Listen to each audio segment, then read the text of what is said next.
مجذوب کی تعریف ارشاد فرمائیں، کیا مجذوب کسی کو گالیاں دے سکتا ہے؟ مجذوب جذب میں سے بنا ہے۔ جذب کا معنی ہوتا ہے کھینچنا، مجذوب کا معنی ہے کھینچا ہوا، اور مجذوب سے مراد وہ انسان ہے جس کی عقل اور جس کا ہوش جو ہے وہ محبت الہی کے اندر وہ ضائع ہو گیا ہو، محبت الہی کے اندر ضائع ہو گیا ہو، تو اس لیے وہ ہو گیا دیوانہ۔ اب جب عقل نہیں رہی، شعور نہیں رہا، تو وہ ہو گیا دیوانہ۔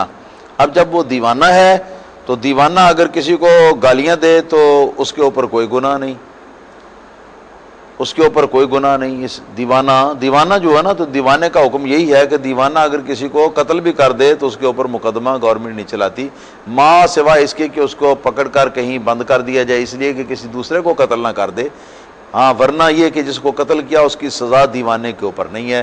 یہ احکام اور قانون وغیرہ جو ہیں یہ سب اس کے لیے ہیں جو دیوانہ نہیں ہے۔ تو یہ دیوانہ ہے، لیکن دیوانے اور دیوانے میں فرق ہے۔ ایک عام دیوانہ ہوتا ہے، کوئی تو اپنے کیا نام ہے اولاد کی ٹھوکر سے یا اپنے مال کی ٹھوکر سے یا اپنے کاروبار کی ٹھوکر سے یا کسی ایسی ٹھوکر کے لگنے سے وہ پاگل ہو جاتا ہے، دیوانہ ہو جاتا ہے، مگر یہ دیوانہ ہوا ہے عشق الہی میں، عشق الہی میں یہ دیوانہ ہوا ہے، محبت الہی میں یہ دیوانہ ہوا ہے، تو یہ مقدس دیوانہ ہے۔ تو اسی لیے اس کے احترام کا حکم ہے، مگر اس کا احترام ہی کرنا چاہیے، اور اس سے دعا کرانے میں کوئی حرج نہیں۔ باقی یہ کہ اس کے قریب جائے آدمی فیض لینے کے لیے، تو اس بات کی اجازت نہیں، اس لیے کہ تمہیں پتہ ہی کیا کہ وہ دراصل بھی وہ مجذوب ہے یا مجذوب نہیں ہے۔